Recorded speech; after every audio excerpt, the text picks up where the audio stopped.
H.R. 4239, a bill to require intelligence community reporting on foreign fighters' flows to and from terrorist safe havens abroad and for other purposes.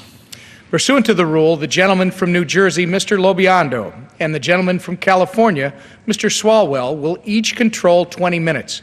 The chair recognizes the gentleman from New Jersey. Thank you, Mr. Speaker. Mr. Speaker, I ask unanimous consent that all members may have 5 legislative days to revise and extend their remarks and include extraneous material on the bill H.R. 4239. Without objection. Mr. Speaker, I ask unanimous consent that my full statement may be entered into the record. Without objection. And Mr. Speaker, I yield myself such time as I may consume. Mr. Speaker, terrorism remains one of the greatest threats facing our nation today. As a member of the Permanent Select Committee on Intelligence and the Committee on Armed Services, I have seen the brave men and women of our nation's armed forces and the intelligence services battle this threat on a daily basis. But the recent terrorist attack in San Bernardino has highlighted that this is not just a threat to be faced by our servicemen and women. We face this threat here at home, in our communities, from individuals who have been radicalized abroad and entered our country with the intent to do us harm. We must focus our intelligence efforts and bring them to bear directly on the problem of individuals radicalizing abroad and traveling to commit terrorist acts here at home. And we must ensure that this important information gets into the hands of our nation's representatives here in the United States Congress.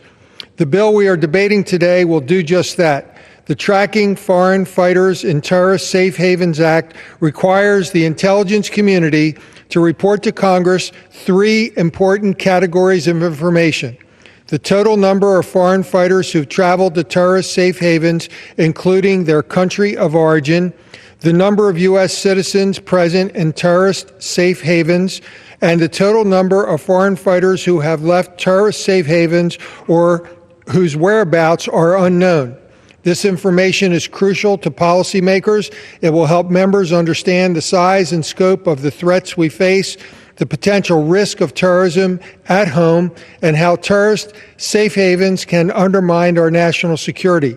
By ensuring that this information goes to a wide range of congressional committees, the bill ensures that relevant committees of Congress can begin to address this growing threat. This legislation is also bipartisan. I want to thank Mr. Swalwell of California for co-sponsoring this legislation. I want to also thank Chairman Nunes and Ranking Member Schiff, my colleagues on Homeland Security, Chairman McCall and Ranking Member Thompson. And before closing, I want to take a moment to thank the men and women of this country who serve our intelligence community and our armed forces. I'm honored to know so many of them in the course of my oversight work and to see their diligent efforts in help keeping our nation safe. I reserve the balance of my time. Gentleman from New Jersey reserves. The gentleman from California is recognized. Thank you, Mr. Speaker, and I yield myself as much time as I may consume. First, let me express my thanks to Mr. LoBiondo, my colleague on the Intelligence Committee and the chairman of its CIA Subcommittee. I serve as the subcommittee's ranking member, and I appreciate the bipartisan way that the chairman of the whole committee and our ranking member, Mr. Schiff, as well as the way that Mr. LoBiondo and I have approached this critical issue of foreign fighter flow. ISIS is one of the greatest threats facing the United States today. Defeating ISIS means that the United States and its allies must be more coordinated in our efforts to scrub ISIS from this earth and to protect Americans at home than ISIS is in attacking us. This will require a multifaceted approach, both involving foreign policy and the way that our intelligence community tracks ISIS here at home.